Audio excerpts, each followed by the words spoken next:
sa Wogrilla Resto Bar. Siyempre, unang round ng Serena Microphone Tournament. At bago tayo magsimula, Siren, mag-ingay! At siyempre, maraming salamat sa Wogrilla Resto Bar para sa ating venue place ngayong gabi. At siyempre, maraming salamat sa lahat ng sumusuporta sa Siren Rap Battle League, mapa online man o live events. At syempre, para simulan natin ang laban ngayong gabi, sa kanan ko, Taguig represent, mag-ingay para kay Deacon. Yeah!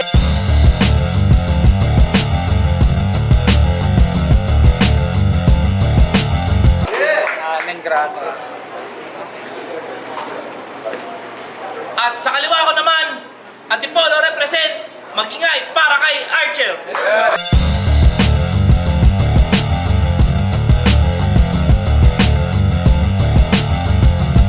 Shoutout sa Sirens, shoutout sa Motus, kay Syra, Seiko, Seika, kay Joe Santiago, kay Mark Palermo, tsaka sa mga taga-Motus na nanood dito. Tournament to, 2 minuto dapat. Pinili ni Archer na mauna. Pakinggan natin, unang banat, Archer. Yay! Yay! Hayaan niyong ipakilala ko sa inyo si Decon. Tanginang rap name yan. Ano yan? Pinaghalong Decathlon tsaka Wilcon. At para sa inyong kaalaman, meron tong isang kanta na nag-hit song. Paano yung ginamit niya na beat? Yung pang Nokia ringtone. Ibabadibag mo ko sa yung napili na Vision, Beach No. Nang bubugbog to, usapang panitikan battle rap aking scene zone. So paano magkakatotoo mga prediction? Yan napapala mo, kakanood mo ng Simpson. Basta't sasapitin mo'y sawi, kain na parang idiom. Marahil intro pa lang to, pero pupuruhan kita kaya masaktan ka na bay. Kasi yung tatay neto, lasinggero, inabuso yung atay. Ayon, patay. Kasi sa laban natin, fuck you, wala ka sa akin. Sa mind game, as in mangingitlog ka kung ako pa yung hahamakin. Kung yung tatlong pangit, nakaranas na mga linyang mapait, ikaw naman sa puntusan ay aalatin. Gagawin ko sa'yo, ituring mo akong fisherman, oo, mamamain. Sapagkat isa kang tolongges na bano. Sa taste ko, wag kang feeling in. Usapang written o sige, tapatan mo aking pang-winning scheme. Pagkat battleground na to, Mortal Kombat, may umuudyok na finish him, aking verses, may bigatin na mamamatay dyan 316. Kaya ano, sa ganitong crap ini-small mo ako, ang corny naman, wala ka na ultimo sa multi pa lang, kasi yung porte badang, paano, kokote, mopre, kukonti laman, kaya sa mga solid na fan, sorry na lang, oo papayag ako sa yung bumagsak, pero ako yung nuclear bomb. At total di mo kaya ma-reach aking mga nasabing rurok. Agwat ko sa'yo, dapat mong alamin ugok. Pagkat husay ko sa ganitong sining, aking pagkamagaling subok. Samantalang mga tulad mo sa battle rap, kala mo garbage bag, isa kang malaking supot. Pagkat ito'y isang concrete na inapaninsil, laban sa chipping gun. Kasi kung titignan, mismatch pang newbie lang yung limit niyan. Kumbaga 128 GB, tapos 3 gigram. Ang maging mahusay ka na writer, walang kita, parang naluging businessman. Tingin ko sa'yo, Enye tsaka Engie, sa litrahan nakikisingit lang. Nakipag-ispadahan ka sa pinagasaan ko na ring, pues wala ka ritong pwesto. Nakala mo buong buhay mo na ipinustamot kay kamatayan kita iteterno. Kasi sa tournament na to, pangalan ko, alam mo na pang Detro. Match up natin, ginawa kong Sesame Street. Ibibigay ko Elmo. Kasi self-proclaim na tigasin. Kaya ikaw napader, tinapat sa graffiti styler para lang dungisang ka. Magkakaroon ka lang maganda na linya kung sa imaginary poster, pangalan mo naguhitan na. Kasi soon to be a teacher, pero fuck you, di ka para galangin, oh shit, sinungitan pa. Paano round 1 pa lang wala na si Sir? Putang ina, uwian na! Ano ba yan? Putang inan to, patay na daw yung tatay ko, kala niya yung di niya ang lupit. Putang ina mo yung lolo mong patay na papasukan ko ng gin, ng bote ng gin sa puwet. Gago. Game? Siya si Archer na nagmumulti. Yan ang secret niya na techniques. Pero kahit na ganun, di ka tinurin ditong big fish. Dito chismis ng na-line-ser. To yung real dis na pang-battler. Nagyabang kang namamana sa sundalong naka-sniper. Yo, Archer! Target mo ko, wala kang aim. Precision ko, pang crossbow ko, barely in the game, di tayo same. Nang estilo, alam ko kung paano yan i-counter. May conditioning, pagkatapos, sige tawadin mo kung nightmare, di ka wiser. Waka iho, sa kalamang nabagito, ako mismo mag-iihaw kung ikaw yung paborito. At maliligo ka ng dugo, at sa bala palalambutin. Di ba mati-count yung tatamuhin, at pagkatapos yung tangina mo, literal na langit ang yung aabutin. Kasi panay lang yung buwat bangko. Yung inahain memorize, di yan nice, bilang wise, ilang times ng week and lines. Gusto mong tumulong sa liga? Ito ang aking advice. Magdala ka ng maraming ulam at maraming extra rice. Gago ka? Natapat ka sa akin, binigay ka sa akin sa elims, wala kang binatbat. Paano ka sa akin tatapat? Tsak wasak pagkalapag ng mga wak niyang nalakad. Parang lastur na sa astral, sa pankes matatagtad at mauulit yung ulit. Ngayon sa first round ka malalaglag. While you're stuck sa basic cadence, complex ang phrasing, may internal sa internals, parang syntax nesting, sinasaniban ng patterns. Sa scheme kung makitetris, habang script mo ay glitch lang kasi irrelevant appendix. Sige, sisirin mo yung lalim. Pag patunayan mo sa amin na hindi ka alanganin, magpalunod ka na sobra. Hanggang maisipan mo huwag kang bumatil dahil sa tatamuhin mo sa aking trauma. Si kamatayan ng puta, depresyon at anxiety ang siyang matatamo. Maling desisyon to para sa'yo, siguradong hihingi ka ng tawad sa Diyos pagka tiniling mo sa Kanya na makalaban ako. Ano? Bilangan pa ba ng punches? Ng puta ka gago, balahura masyado, nagiging basura ka lalo. Kaya dito sa tournament, ikaw ang unang masasargo at ang Archer mawawala, parang bula lang na naglaho. Kaya sige, rounds mo na? Sa pagkakataon na to, you are free now. Pero sa unang rounds ko pa lang, burado na all 3 rounds. Time. Pangalawang banat! Yo! Hoy, puti ng ina mo, wala akong pakialam sa'yo kasi type! Grabe ka, kuya! Tinapat mo ako sa di ko malaman kung anong klaseng basura at kung di mo pa rin nakuha. Ito'y stage 1 ng Street Fighter tas kalaban mo kagad. Cyber Akuma!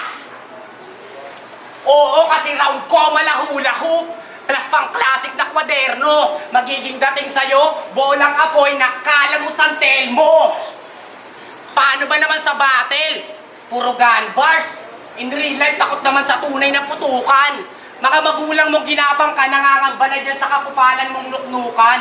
Kasi sa eskwela mo, wala ka na daw halos matutunan. Paano? Puro ka daw gun, bars, pag-aaral mo, hindi mo na matutukan.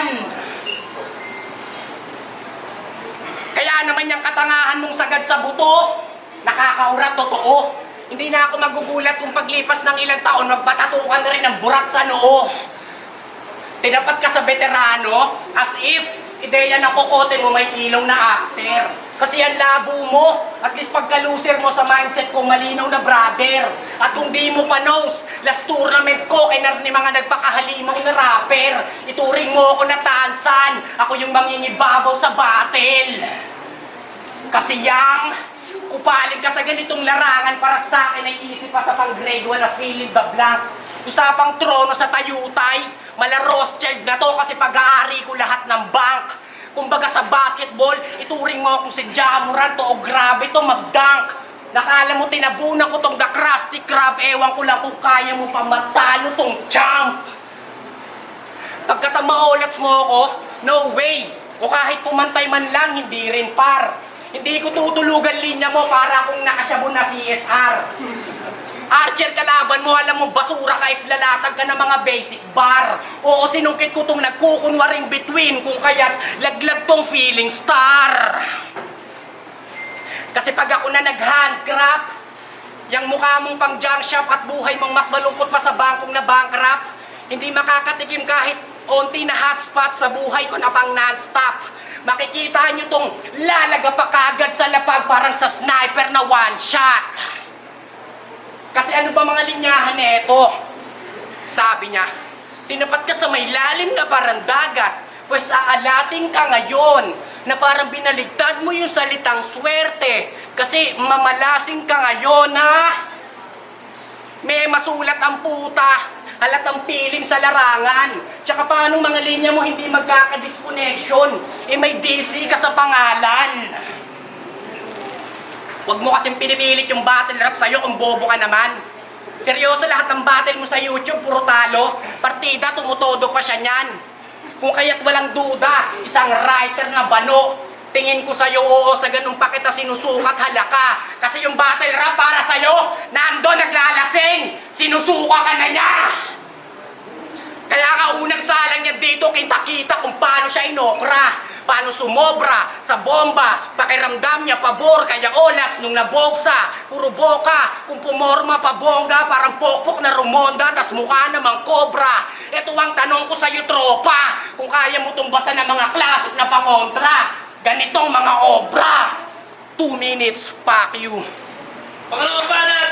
Tanginan ko, hindi ko doon natututukan yung pag-aaral ko. Puking ina mo, graduate na ako. Ina mo. Same. Game? Laban mo kay Bachi. Sinabi mong iniwan niya anak niya, ngunit walang ebidensyang nabitawan. Ano nga bang punot dulo? Bakit sa linya na isa lang? Samantalang, mga tropa mo naglaho nung hindi ka na kailangan. Lahat nagbago, pantatrato, kasi wala kang pakinabang. Tas sabi mo pa, siya ay adik na pag walang pang-arit, nagbibenta muna ng gamit. Ha? Eh di ba lasibin sa tuklaw sa bugka? O, dapat maalimpungatan, panay choke, panay starter, pawala-wala ka sa laban, o nandun ako nun live, kaya pakyo ka diri, banukang archer, yung pana, tumama sa sarili. Yung pana, tumama sa sarili, kaya yung kwento mo kay Bachi, wala man lang na engganyo, ang direct mga atake, panay invento, agago, lahat ng yon, istorya mo, binago tunay na senaryo, yung sariling karanasan, binabanat sa ibang tao. Alam mo kasing masakit yon at ikaw mismo yung patunay. Mga anggel, applicable dyan sa tunay mo na buhay. Para sa akin, wag yan pare. Hindi yan ibang klase at wala nang mas masakit pag lahat ng yun ay sa'yo mismo nangyari. Kasi paano ba naman? 03 standing mo, dapat saraduhan ng pinto. Talunan kang hayop ka, huwag kang umaas ng ginto. Paano pa magpapatuloy kung yun landas baliko at mas marami kang rason para sa laban numinto? Tanginan to, sa rookie na lang tinatapat. Hindi pa rin umuubra. Baguhan kang manginginom sa 3 battle na tumba. Kaya aking sinusumpa dito sa harap mo mismo na ako ang magiging dahilan para maisipan mo magretiro. Kasi ikaw yung player na imposible nang bumangon yung karir, di naaahon. Kayong handa na yung kabaong. Kung papalag, may round trip ako. Pakita mong ikay panabong. Dahil inaasahan kang pupunta pero di ka inaasahan na mag-champion. Ito ang realidad. Hindi matatakpan. Pumalag ka hanggang round 3 para kunyari hindi ka nasaktan. Huling banat! Round 3 game! Sobrang takot batira pag bumukha niya sa battle. Facebook niya nakadami na, nakalock account pa. Huling laban mo dito, niluto. Puta talagang mapapawaw ka. West goal ko, pangatawanan ang pagtawanan kat basura mong sulat, laktawan pa. Kaharap mo, archer, talagang magtatapos kasi sa ending mapapabaw ka. Talagang ongoing na tol. Itong kinakatakutan mo na nightmare. Kung tingin mo sa sarili mo malupit ka, actually nakakaduwal pagiging baro mo na writer. At kung inakala nyo pang veterano mag-exist yung ganito na fighter, kaya nga pananaw ko, tinanggihang nag-enroll sa De La Salle, hindi ka pasok sa archer. Kasi tignan nyo naman, pormahan pa lang. Nakapang rap battle na, nakapang-party pa. Mga baong sulat naman, hindi kaya mag-double meaning, tapos tawag sa'yo, diamante pa. Hindi mo ako masasatisfied dyan sa mga letra mong literal at kung feeling mo kampante ka, pues panlasa ko, hindi pwedeng daanan ng plane. Parang Antarctica. Kaya itodo mo na. Kasi heavy na kalaban mo ay yung knowledge aking aalugin. Ubusan to ng kataga pero ako, kada sapak, literal kang lalamugin. Kahit magpag-ghostwrite ka pa ni isa sa inyo, wala akong sasantuhin. Ani mo'y exam paper na sinunog kasi yung pagsusulit mo aabuhin. Kasi sarili mo lang dapat mong sisihin kung sa mga wak mong tugmaan, walang makarelate or mga tao hindi pumabor. Kasi skills mo, di man lang makapenetrate, tol. Ganyang pag-formula mo, bitin sa flavor. Tapos ihaharap pa sa akin na sa ganito indicator o alam mong legit na mentor. Ano to? Power bank laban sa generator. Batang pinagtripan yung escalator.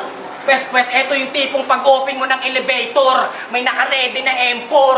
Gaano ka mang katigas ang ending mo sa akin lusaw-lusaw. Hashtag Terminator.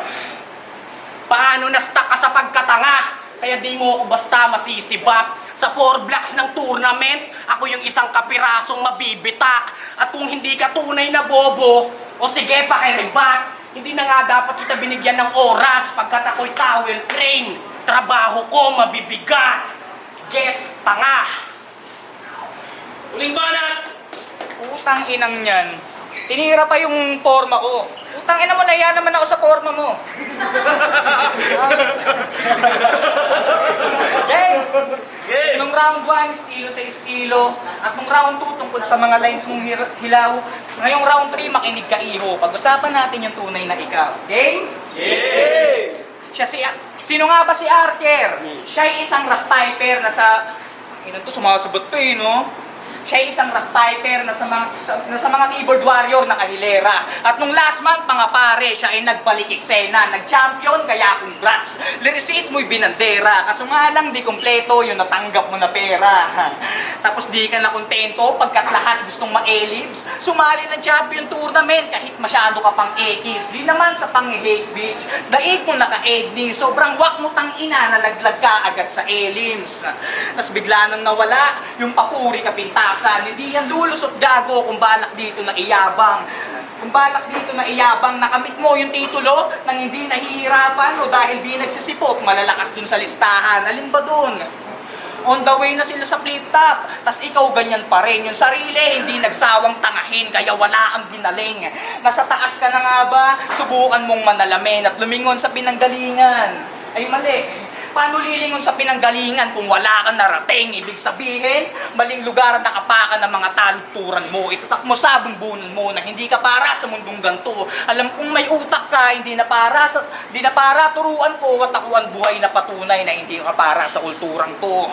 Kailan ka maaawa sa sarili? Hindi pa nga nagkapangalan habang sa mga battle na ganto ikay medyo may katagalan.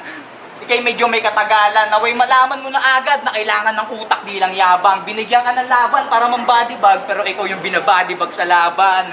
Kasi siya ibabattle para lamang makakuha lang ng bonus. Paano nga ba yun nasabi? Masyado namang obvious. Salatado pang mumodus. Kasi kung hangad lang makilala, bakit nakapak sa ganito? Mga nakasalang na sa modus. At last, di ako ang simula at hindi ako ang wakas. Tandaan mo nga uwandi ko ng tagapagsalita ng nasa itaas. Yun lang. Yeah! Takin ang laban yun eh, no? Siren, magingay para sa laban na yun, no? Ang pinaglaban niya. Ayan. Yeah. Siren, alarma. Siyempre, unang round ng tournament natin sa Serena. Mikropono. Ibang hurado. At ang resulta, 3-2, advancing sa tournament. Magingay tayo lahat para kay Deacon.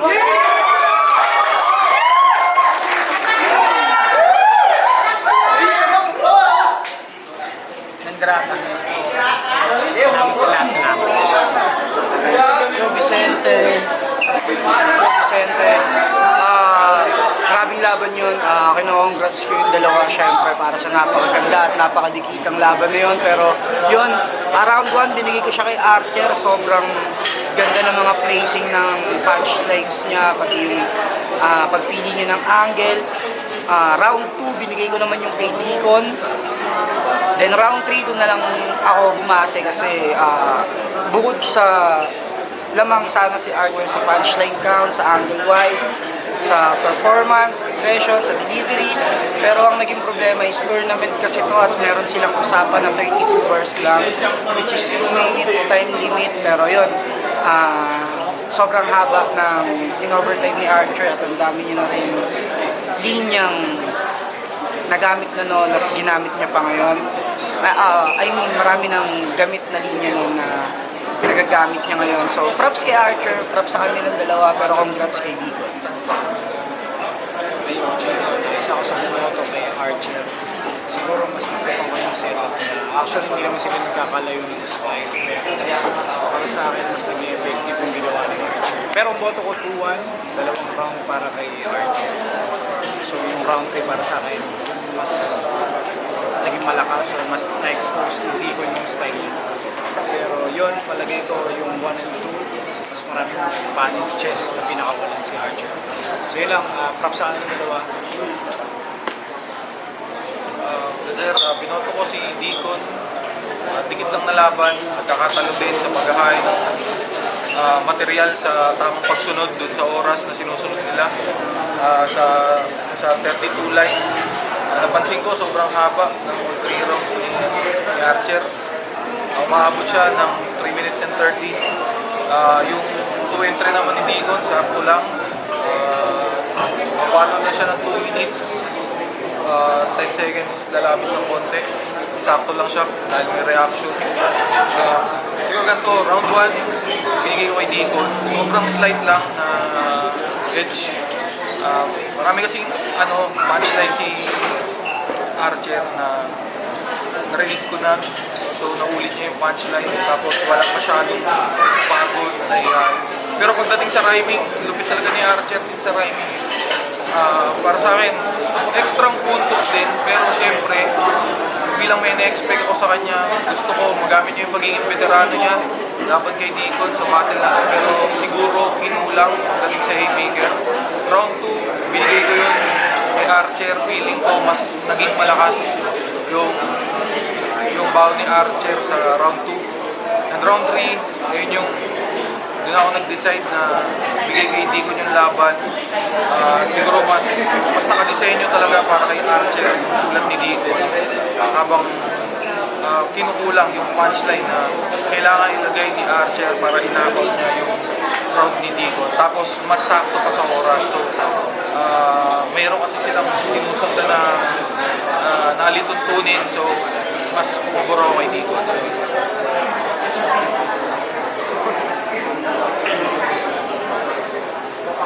Yeah.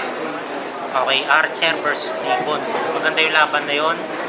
Pero kung napapansin nyo, medyo tahimik kami. Nakikinig kasi kami ng mga palitan nila. Saka hindi naman sila nagpapasigaw at nagpapatawa. So parang talaga more on seryoso. Halos pantay din. Halos pantay para sa akin. Ang binigay ko, round 1 tabla, round 2 tabla, tapos round 3 binigay ko kay Deacon. Yung ginagawa ni Archer mahirap yun yung multi ang galing niya mag-rhymes, pero yung ginagawa ni Deacon pang butas, pang talaga sa kalaban, rektahan, pasok sa akin yon. Kaya ayun, binigay ko kay Deacon. Gandang laban, sa kaya kay Archer. Gusto ko lang bigyan ng props ng dalawa. Halos walang stutter sa buong rounds nila. Lakas, pwede talaga kahit kanino, kaya ganun yung naging resulta ng judging. Pero boto ko para kay Archer. Round 1, inumpasahan ni Archer ng mga multi-pinakulanan niya, 4-bar setup, pero second line pa lang sumusuntok na hanggang dulo, ganun. Palakas ng palakas, pati yung delivery niya, buhay na buhay, rinig na rinig. Pati yung crowd na dadala sa mga punchline niya. Habang si Deacon naman parang tinatapatan niya rin, gusto niya rin tapatan ng mga bars, nagpo-4-bar setup rin, pero di masyado nagpe-pay off. Kaya para sa akin yung round 1 mas lumamang si Archer, mas natripan ko yung mga punchline niya, tsaka mga wordplay, tsaka double ang tandran niya doon. Tapos round 2, dun na para sa akin lumamang ng konti si Deacon, mas natripan ko yung mga punto niya kung paano niya putasan si Archer. Habang si Archer, ganun pa rin yung round niya, puro multi, pero may mga suntok pa rin ng mga solido. Pero habang papatapos medyo umihina na yung punchline. Habang si Deacon, dun naman siya umangat yung performance niya. Kaya kita na lumamang para sa akin si Deacon dun ng round 2. Tapos round 3, para sa akin bumalik yung enerhiya ni Archer ng round 1. Yung mga 4-bar setup niya, yung mga multi niya, flow, solid na mga punchline, tumatama pati yung ender niya, solid din. Habang si Deacon, yun, binutasan niya ulit. Gusto niya ulit butasan si Archer gamit yung mga punto, pero para sa akin, sakto lang, hindi siya masyadong sumusuntok o nanunuot gaya ng round 2. Para sa akin, mas masakit yung punto niya ng round 2 kaysa ng round 3. Tapos yung round 3 na Archer, bumalik yung enerhiya niya ng round 1. Kaya mas para sa akin lumamang si Archer doon ng round 3. Kaya boto ko 1 kay Archer, 2 Deacon, 3 kay Archer. Props sa dalawa, solid ng performance, pwede talaga kahit kanino yun. Sana sa mga susunod na tournament, mas ayun, yung mga laban, susunod na mga laban, ganun din yung mapanood pa natin.